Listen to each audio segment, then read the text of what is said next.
Friends, இன்றைக்கி பார்த்தீங்கன்னா தம்பி ரொம்ப உடம்பு சரியில்லை. அவனாட்ட ஒன்றும் முடியல. அவங்க அமைதியாக படுத்துட்டான். அவனுக்கு ஜுரம் அடிக்குது. டானிக்கு குடிக்கலான்னு ஊசி போட போனோம். ஊசி வேணாம் அப்படின்னு சொல்லிட்டு அவனுக்கு 4 வயசு தான் ஆகுது. நிறைய ஊசி போடுறாங்க. ஆனால் மேக்ஸிமம் நம்ம ஊசி போடக்கூடாது, மருந்து மாத்திரையிலையே நம்ம குணப்படுத்திக்கலாம் அப்படின்னு சொல்லிட்டு நாங்கள் டாக்டர்கிட்ட ஊசி வேணான்னு சொல்லிட்டு டானிக்கும் மருந்து மட்டும்தான் வாங்கிட்டு வந்து அதை மட்டும்தான் தம்பிக்கு குடிப்பாட்டினேன். சரி, அவன் அமைதியாக படுத்துட்டான்.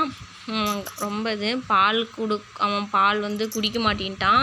சரி, பால் வாசனை வருது இல்லையா, அதனால் அவன் என்ன பண்ணுறான்னா எனக்கு பால் வேணாம் அப்படின்னு சொல்லிடுறான் ஃப்ரெண்ட்ஸ். அதனால் அவனுக்கு டீ கொஞ்சமாக டீ நிறைய போட மாட்டேன். பசங்களுக்கு டீ கொடுக்கக்கூடாதுன்னு சொல்கிறாங்க இல்லையா, அதனால் ரொம்ப டீ அந்த டீ இலைலாம் ரொம்ப நான் போட மாட்டேன். ஒரே கொஞ்சமாக அந்த கலர் மாறுறானா சரி, வெள்ளை கலராகிறது கொஞ்சம் கலராக மாறினா சரி, அப்படி மாறினாவே குடிச்சிடுவான். சரி, அவனுக்கு அதை போட்டு ஒரு பிஸ்கெட் கொடுத்தேன். ஒரு பிஸ்கெட் பாக்கெட்டு சாப்பிட்டான். ஆனால் சாப்பிட்ட உடனே வாமிட் எடுத்துட்டான்.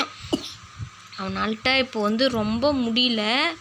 மருந்தும் குடிப்பாட்டினேன். குடித்ததும் வாமிட் எடுத்துட்டான். சரி, ரொம்ப சளி பிடிச்சிட்டு இருக்குது ஃப்ரெண்ட்ஸ். இப்போ காலையில் பனி லைட்டாக இறங்க ஆரம்பிச்சிச்சு.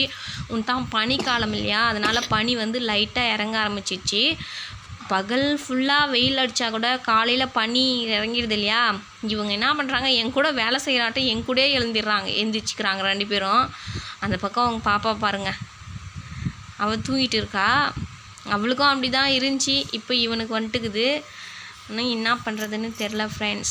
ரொம்ப கஷ்டமாக இருக்குது. அழுந்துகிட்டே இருந்தான். சரி, மெதுவாக அவனை இது பண்ணி தூங்க வச்சுருக்கு. அவனால் கண்ட்ரோல் பண்ண முடியல.